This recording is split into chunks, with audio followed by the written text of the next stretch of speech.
Olá, bom dia! E hoje com o estudo bíblico eu venho abordar uma história, né, num contexto assim bíblico, sobre o surgimento até dos profetas, seria dos pregadores. E que formatação seria essa, né? Seria a excelência para Deus.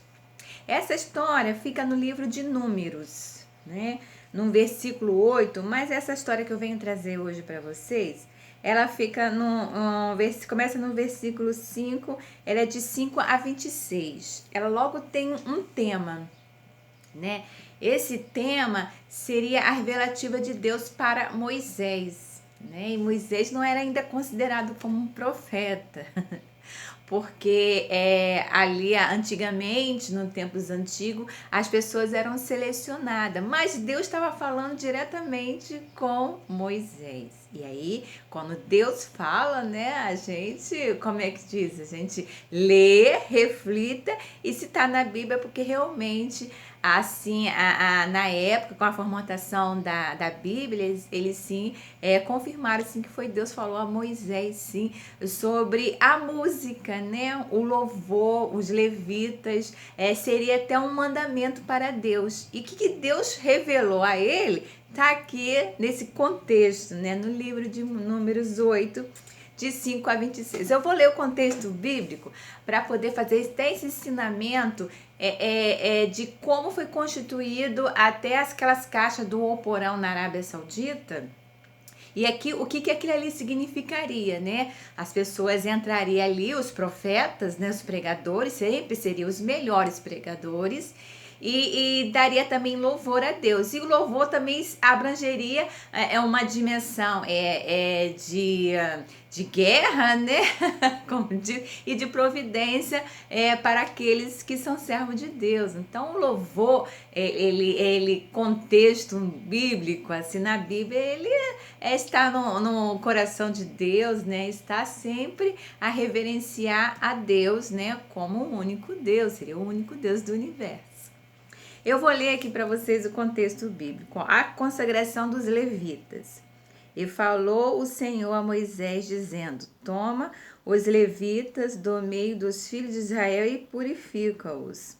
Assim lhe fará para se purificar.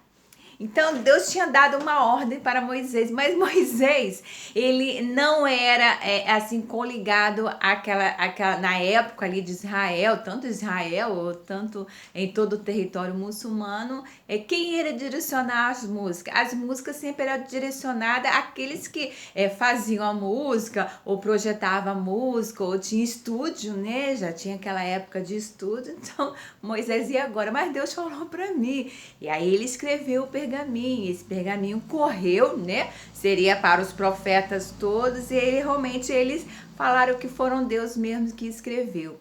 Porque para poder escrever uma música, compor uma música, é muita inspiração. Às vezes, para você compor uma música, a música ficar formatada, no mínimo, às vezes são 10 a 30 ou até 40 pessoas. Isso hoje, até hoje na nossa autoridade.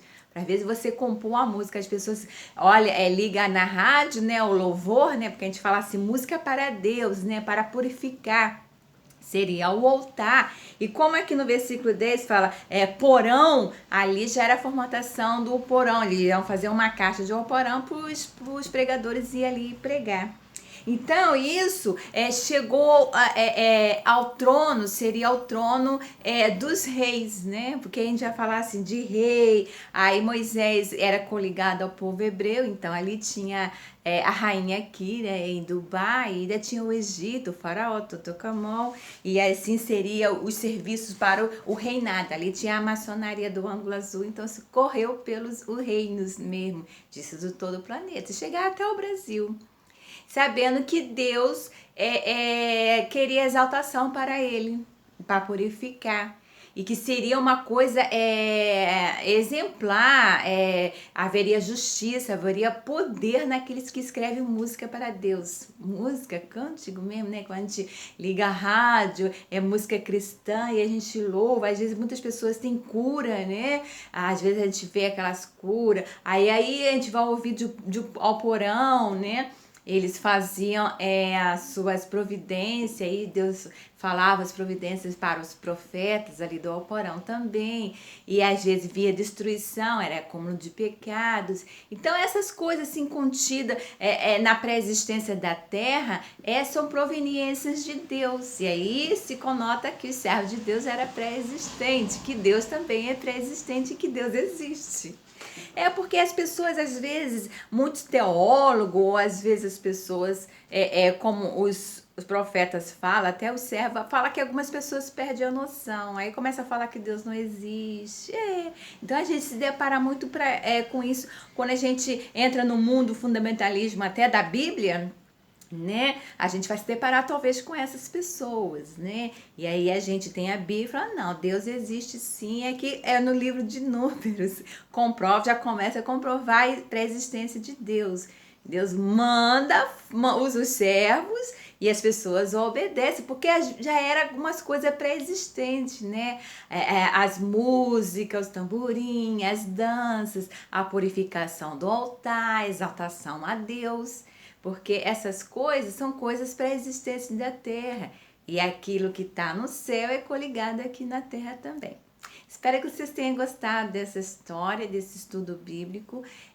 Fala que Deus usa, sim, todos os servos. E ali na época eles deram, sim, credibilidade a Moisés.